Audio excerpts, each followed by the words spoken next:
Hi అండి అందరికీ welcome back to my channel. ఈరోజు నేను ఎంతో రుచికరమైన గోంగూర పచ్చడిని ప్రిపేర్ చేయబోతున్నానండి। ఈ గోంగూర పచ్చడి అందరూ చాలా ఇష్టంగా తింటారు కదండి, అందరూ కూడా ఇష్టపడతారు కదా, పిల్లలు కూడా చాలా ఇష్టంగా తింటారు కదండి। ఈ గోంగూర పచ్చడి పప్పుచారులోకి, రసంలోకి కానీ, సాంబార్లోకి కానీ చాలా చాలా టేస్టీగా ఉంటుందండి। వేడి వేడి రైస్లో కూడా మనం వేసుకొని కాస్త నెయ్యి వేసుకొని తింటే చాలా బాగుంటుంది కదండి, చాలా టేస్టీగా ఉంటుంది। ఇప్పుడు అందరూ మెచ్చే ఈ గోంగూర పచ్చడిని ఎలా ప్రిపేర్ చేసుకోవాలో ఇప్పుడు తెలుసుకుందాం రండి।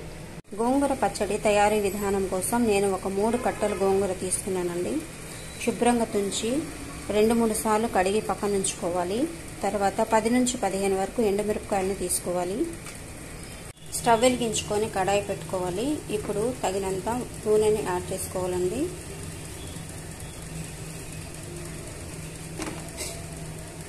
ఆయిల్ వేడైన తర్వాత ఇందులోనే మనం పోపు దినుసులన్నీ కూడా వేసుకోవాలి। 1 టేబుల్ స్పూన్ ఆవాలు,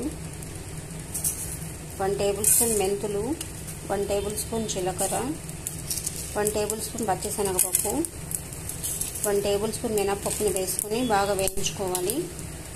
దోరగా వేయించుకోవాలండి। పోపు దినుసులన్నీ కూడా దోరగా వేయించుకోవాలి। ఇందులోనే కొంచెం ధనియాలను కూడా యాడ్ చేసుకోండి। స్టవ్ మీడియంలో పెట్టుకొని వేయించుకోవాలి।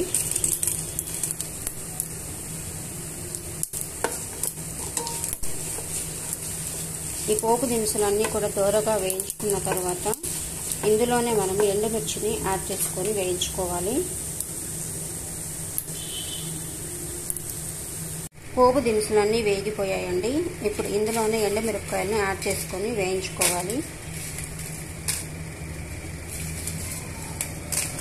కారాన్ని బట్టి మీరు ఎండుమిర్చిని యాడ్ చేసుకోవచ్చు। నేను ఒక 10 నుంచి 12 ఎండుమిరపకాయలు తీసుకొని వేయించుకుంటున్నానండి। ఇలా ఇవన్నీ కూడా బాగా స్టవ్ సిమ్లో పెట్టుకొని దోరగా వేయించుకొని పక్కన తీసి పెట్టుకోవాలి।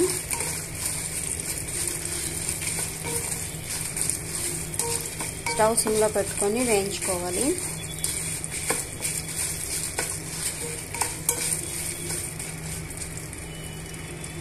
ఎండుమిరపకాయలు పోపు దినుసులన్నీ వేగిపోయాయండి।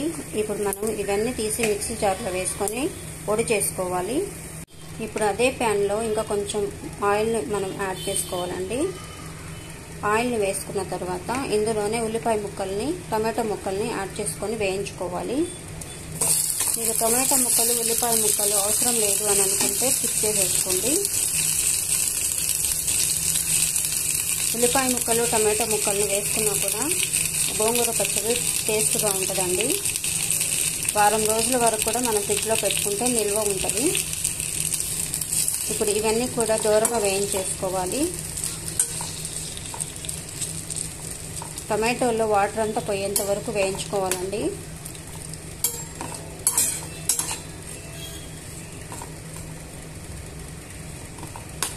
ఇలా అన్నీ కూడా వేయించుకోవాలి। మీడియంలో పెట్టుకొని స్టవ్ వేయించుకుందాము। టొమాటో ముక్కలు, ఉల్లిపాయ ముక్కలు బాగా మగ్గిపోయాయండి। ఇప్పుడు మనం వీటిని తీసి పక్కన పెట్టేసుకోవాలి।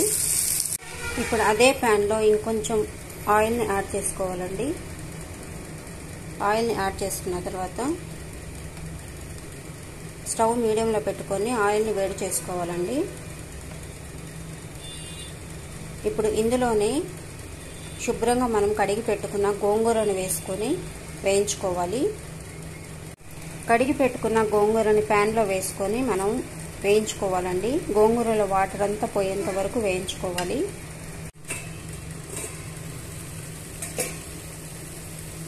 గోంగూర బాగా వేగిపోయిందండి, వాటర్ అంతా పోయాయి। ఇప్పుడు మనం స్టవ్ ఆఫ్ చేసుకొని గోంగూరని చల్లార్చుకోవాలి। ఎండుమిరపకాయలని, పోపు దినుసులన్నీ చల్లారిన తర్వాత మిక్సీ జార్లోకి వేసుకొని మెత్తగా పొడి చేసుకోవాలండి। వేయించి పెట్టుకున్న ఎండుమిరపకాయలను, పోపు దినుసులన్నీ కూడా మిక్సీ పట్టుకున్నానండి। ఇప్పుడు మనం ఇందులోనే వేయించి పెట్టుకున్న టొమాటో ముక్కల్ని, ఉల్లిపాయ ముక్కల్ని వేసుకొని తర్వాత చల్లార్చుకున్న గోంగూరని వేసుకొని గ్రైండ్ చేసుకోవాలి। ఇప్పుడు మనం వేయించి చల్లారబెట్టుకున్న గోంగూరని మిక్సీ పాత్రలోకి వేసుకొని తగినంత ఉప్పుని వేసుకొని మూత పెట్టుకొని మెత్తగా గ్రైండ్ చేసుకోవాలండి। మీకు రుచికి సరిపడా ఉప్పుని యాడ్ చేసుకోండి. ఇప్పుడు మనం వాటర్ వేయకుండా మెత్తగా గ్రైండ్ చేసుకోవాలి. పచ్చడిని మరీ మెత్తగా కాకుండా బరకగా గ్రైండ్ చేసుకోండి.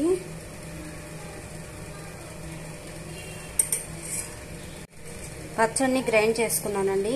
ఇప్పుడు ఎంతో రుచికరమైన గోంగూర పచ్చడి రెడీ అయిపోయినట్లేనండి. ఇప్పుడు మనం ఈ పచ్చడిని పోపు పెట్టేసుకుందామండి.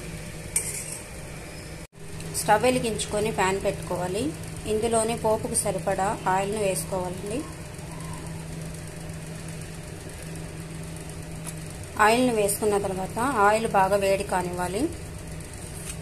ఆయిల్ వేడైన తర్వాత ఇందులోనే పోపు దినుసులన్నీ కూడా వేసుకోవాలి. 1 టేబుల్ స్పూన్ ఆవాలు, 1 టేబుల్ స్పూన్ పచ్చిశనగపప్పు, 1 టేబుల్ స్పూన్ మినపప్పు, 1 టేబుల్ స్పూన్ జీలకర్ర, 1 టేబుల్ స్పూన్ మెంతులు వేసుకొని వేయించుకోవాలండి. స్టవ్ని మీడియంలో పెట్టుకొని పోపు దినుసులన్నీ కూడా వేయించుకోవాలి. ఇప్పుడు మనం ఇందులోనే తుంచి పెట్టుకున్న ఎండుమిర్చిని, దంచి పెట్టుకున్న వెల్లుల్లిపాయ రెబ్బల్ని వేసుకొని వేయించుకోవాలి.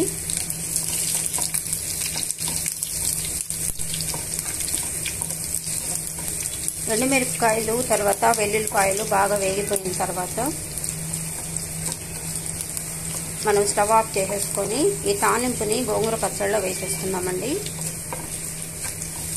ఇలా దూరగా వేయించేసుకోవాలి.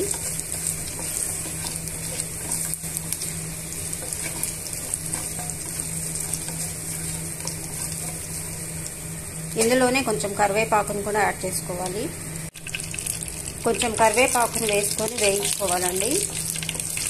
పోపు బాగా వేగిపోయిందండి. ఇప్పుడు మనం స్టవ్ ఆఫ్ చేసేసుకొని గోంగూర పచ్చడిలో ఈ తాలింపును వేసేసుకున్నాము. వేయించి పెట్టుకున్న పోపుని ఈ గోంగూర పచ్చడిలో వేసేసుకోవాలి.